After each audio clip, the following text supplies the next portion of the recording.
tangi tele. Wa ia tautua foi ma whape atu. Le ali o aue a whaia te sila mai le pupua ngā o lau au auna whine. Ma e mana tua mai a te au. A e le whangano mai lau au auna whine. Ma e whaai mai lau au auna whine se tamatane. O te whaai atu leo i le ali i aso umaulo na ola. E leo foi se tafi lo na ulu. Ua whaatele na talo i luma o le ali, a ua waai atu eli lo na mutu, a ohana, ua tautartala lava i lo na loto. Wana ona memo ona lau mutu, a ele la ngona lo na leo, ua whaapea a eli, o na o ia, ona whaimai leo eli a te ia, e te o na se ia awhea. E te o na se ia awhea. Ia te alo o nā i le waina. O tali atu hana o whape atu i a te ia. Le ali ie, e le ai o au o le whawhine o ti ngāre loto. O te le inu i se waina po se awa. A ua o momori atu lo loto i le ri. Aua e te tau whaatasia lau au auna whine. Ma whawhine ula vale awa o le tele o lo mawhauwhau ma lo ti ngā. O o tau tartala ai. Wo o le nei tu aso. Ia le tua le nei tai au. O te fia whamtatala atu ia tu oe mo fia tu whatu le nei tai au i le mata upu le wha peolo na wha autuina o le pokalame le atua i lo wolanga. O le fina le ohana po le lenta tu tal no e tai au nei le whai tawon. O le fina le ohana o le tangata le no ia ele kana. E sa nonofo mauna to lua ia to lua hana ia mapenina o hana la e le whanau a whameritala tuspa ia o le whina ngalo o le atua na le whanau i hana a o penina o le se avalea e li e whapenga o ngā maua lang whangau e lang whangau o kamu kengi O le o te whamtatala tu e mamlama i le bea, leo tau whamtatala tu sa mo e toi, o le poka lame a le atua i lo wolanga. O na o lea na whaitau o lo iai le mea o lo mawhatia i hana tono o le whas whaitau lea. A o le poka lame a le atua e le o iloa e hana. O le e whapea mai le whionga pa i a le atua, o le pule a le atua na le whanau e hana. Aleluia. O le poka lame la le whaasavali ai e le atua hana, e le o malama ai hana. O le mawhatia hana ono o le mawhatanga ma le vāma tangata, i le whaiwhai atu o le whine lea, o ie le se tama. A o le matau pumomua, le matau pelua, o lau ato e pese fia i nā hana ma toi whai mai hana i le ali ua whaamawarunga ina lona nifo, fai mai ua ia ua ngau sia au whana e malos. O upu ia leo toi tau tatalai hana. Inga ua o le whamangu ia ngā lea tua ia hana mo ua koe whangau mai hana. Ma ua maua e hana kam kiki renga mga oe. O le tangi atu hana i lea tua ma le whai loa atu o lona mawhatia lai ai. Na tau talatala ia hana i lea tua ma whai atu i lea tua i le meoro o mawhatia i lona loto. Ai ngalo ia te ia whai mentala tuspa ia. O le pule a lea tua na le whanau ai hana. A o le whanau lau ina wato e maua e hana kam kiki. O le pule fo ia lea tua le uwhangau e hana. A o le mea lea te tau o na malamala mai tātou. E te me whaasavali e tātou e lea tua i lana wala au. E te ngā mai e mawhatianga i tono le wala au o lea tua i a tātou. O lea na wala au lea tua ia, o lea i eile pōka lame lea tua, o hana lawanga ke whangaua kaka leo Samuel. E le o malamala i hana, ngā le pau le mea lai wa ai e hana, e puulanga mai o lai wa ai le wao ia matangata. Ma le whai mai, ma le whai upu mai a te ia, i le mawhai e ngā maua skamiki ke hana. O lea lai e luaku hana maaru le maru, o tangata leo hana, o le tangata tapuai. O le ilo e tono le awhiong pa i o le ainga nei o le kana mana vāne, o le ainga nge tapua i le atua. Whai mea nofo i o le monga hunga leo o Efaraima ai o mai i sailo e kapua i ai, e o mai e ka makaleo e le kana maranga maronga ainga, e tapua i ai le atua. O le la e sau ko kongu I le au loku ngai ma le au tapua ngai pe o oi ava feo e whaafonga mai to anga le lotu. Ia e pe la valalo a inga le ainga le. O le fo eto anga ia e kana I lotu ma o molonga inga ka pua I whamei tausanga uma pe me whai e fo le taulanga. E o ai I e o e tapua. E o mai lai I le no whanga le o I sailo. E o mai I le maunga leo e o e wharaima. E o anga I sailo le meolo I le manmat. Ona ia tapua I. O le lai sawa I te tonu I le tangata le o tanoa tu e o le mawhatia le loto. A o le whaasavali le pokalame le atua. Amen. Le tau tala I hana I tono le wharesa ia ma le malu ma tau watu le mana o ngā lilo le tangi e lo na loto le ua o ngā ki ngā I ngā ua whape ngā o ngā whaalili wa le whamatala tuspa ia. So kau whaalili lo vanga le ia hana. Ua o inga o le ti ngā le loto hana. O le hane mea le ua sulu ai hana. O le ua sulu sao a hana I le atua whamakala I eiro na ti ngā. Sa atu I eiro na loto. O memu ai o na ngutu tono le manu. O le eva wa ai atu e le tangata le o eli. E I te mi tātou te mai tau se se ai. O e se mea tātou te mai tau wina isi tangata. Ia alai tātou te le uloa tole mea mo inga alai kupuanga ia. Ia o le mai tau la e ilana wa ai hana. O lai o ngā hana I le uhaina. Ai ke ufa makala mai e hana I alonga loko ia e le ai. E kere o ngā se wainga maua ke ka ua whakasia o mawhine ulawan. Le ai oa o le whine ua ti ngā le loto. Amen. Aba pefo I o e whaafonga mai o ti ngā lo loto. O e ngofo mai o ise mai o ti ngā I lo loto. Mai mawhatia I le vao o e masisi. Ka ngoi ka ui le atua lo ki ngā. Ka ngoi sa saa lo loko I le atua.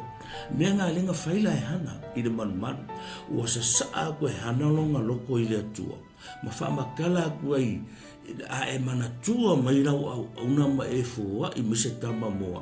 O lal melu o su e sa o e hana le kani o whaafika uri le. Se I kani a koe o I kangakai e kau whaalini mai a ia. Ma whai upu mai a na ia. Le ala ua ala kuloa hana ua kau sa o aku I le atua le mele manga o I runga loko. Amen. Ia e ke ilola o le whamkalanga le tuspa. Inga ua koe whamanguia la le atua. Wa ave le atua ma ua whangau hana. Ai va ai le I o le mata upu rua. I le pese fia ka le o hana. I le pese fia ka le o hana.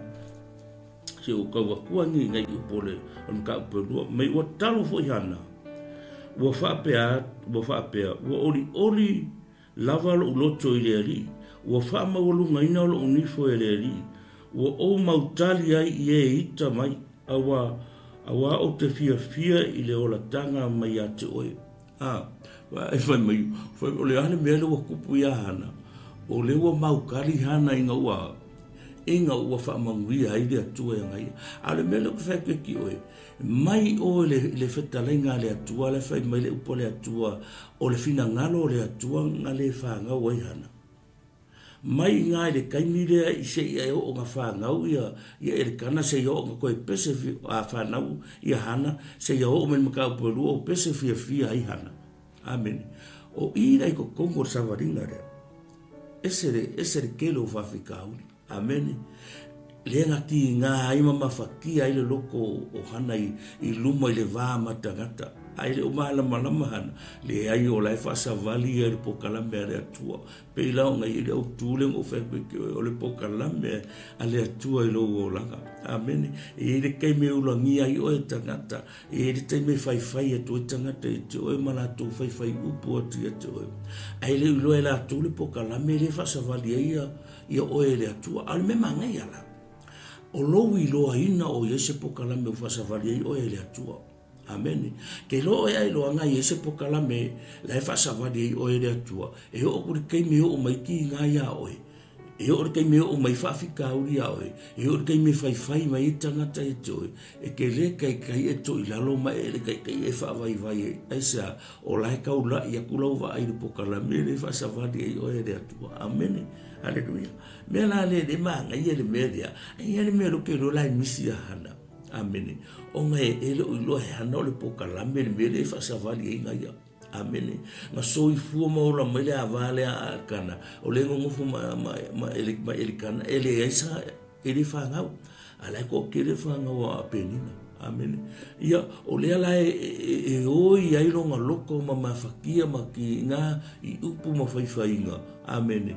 Ele lo ia e kali le atua ole kaimina nga sa ko ai longa loko le atua. Ai fai mele mo fa manguia le atua ya hana. Amen. Ua fua I mele kama ya hana. E kei lore si me mana I ore fe au lea. Awane I ngalo le atua pe a fa manguia le atua ya oi. Wa ai oi le kankale o le fide tidani. Inga ua fa manguia mai le atua, makali mai le atua I le meanga manga oi.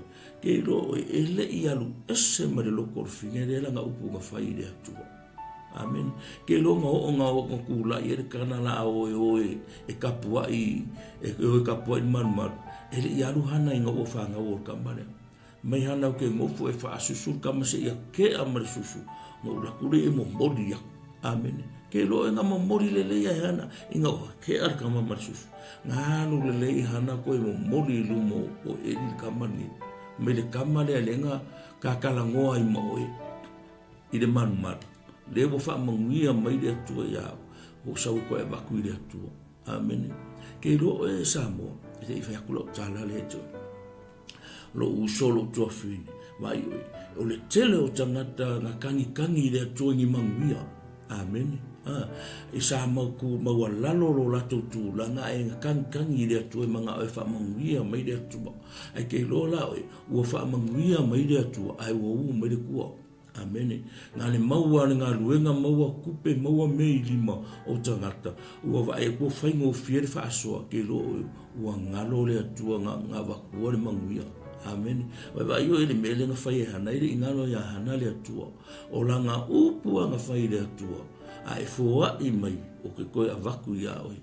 Amen. Nga fua I le atua le kama ya hana. Ai wa io ele mea koe fo ia hana e koe aver kakare le atua. Amen. Isa ke lor kamalu Samuel sa fa mo singo ya Israel. Va yeli o le mela nga ke va ia na ia.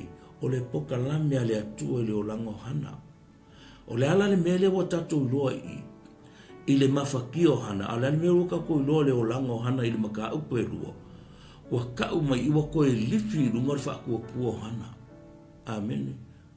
Sa maua lalo longa kulang ala le wa faa ya inga o le au makua faa kupula ia le loko hana le fia I le atua ai vai ele maka apua ma uso kaminga ka ngore ko fai ka ua makua ko lau e hana le maka o ki o le atua le nga fo ia ka mai ai.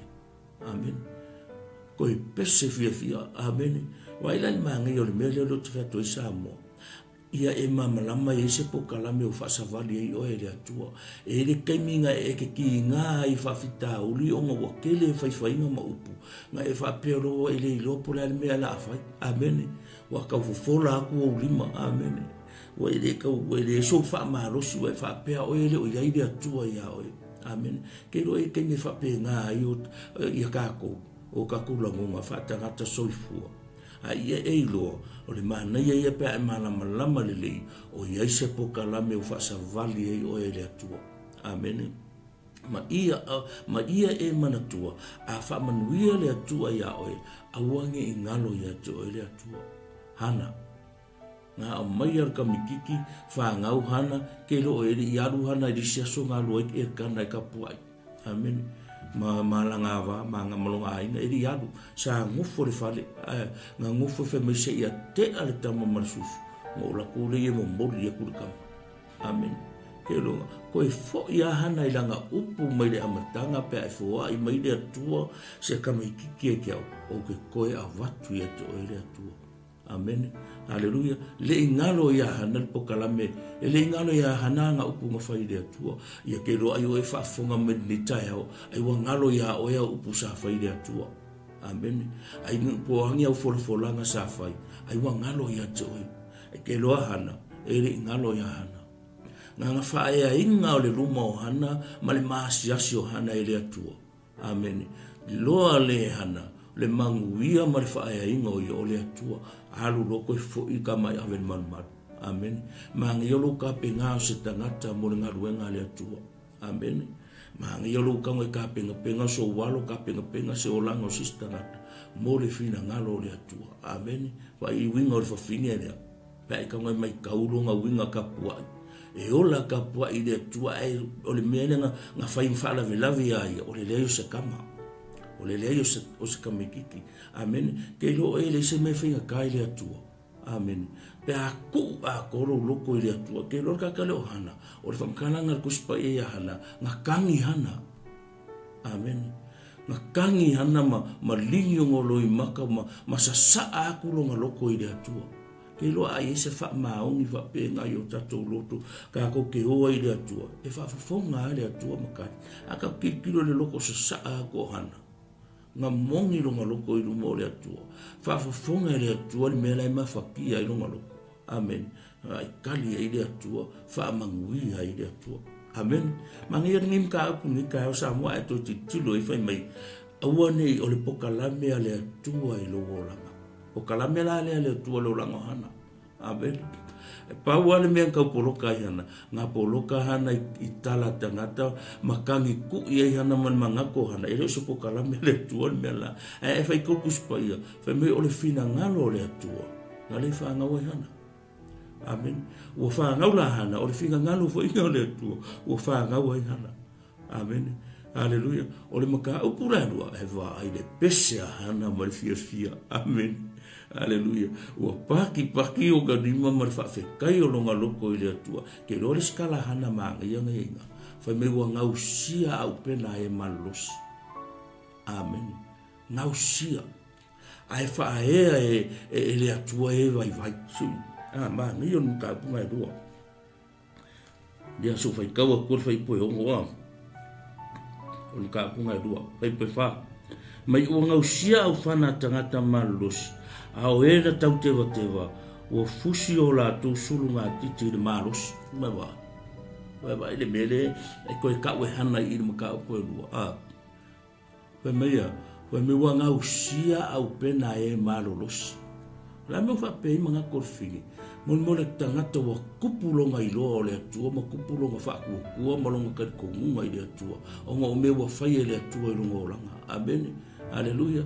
Ai la ye le pokalame le lo fa ko le pokalame fa solo le atua I le langa hana. Amen. Mangkua le amatanga I fa nau hana o ngo le fina ngalo le atua. O mai I wa fa ngau hana I ono le fina ngalo le atua. Avakur ka mahana ave I le malu o le fina ngalo le atua ma pokalame le atua I le olango hana. Ia via le atua sa mo ne aso ma na ia ne fa malo si au mo ia e manatua e ia I fo le pokalame le atua I lo olanga. A ia e manatua le mene awangi ngalo ia te o a fa manuia le atua e to le pokalame fa solo le atua I lo olanga. Ia e manatua I le atua. Amen. Awangi ngalo I le atua. Amen. Ele imusu ana e avela kapa e lo mo kan ka kwa fa nga kwa mo ska miki. O le kami piko sili le nga musu e aveska miki ke le fa info I se me. Amen. Sia kamiki mo mo le bo le nga mga uska miki. Amen. Ale wo fo wa e le atu e le ku ua e hana. Ave le atu ora ngo le atu nga mai. Ia fa manuia le atu sa mo ne yaso fu fuanga tute ia o nga o fe nga ye mo e le ne yaso mana tua po kalame le atu I lo langa. I le suafo Yesu. Amen. Amen.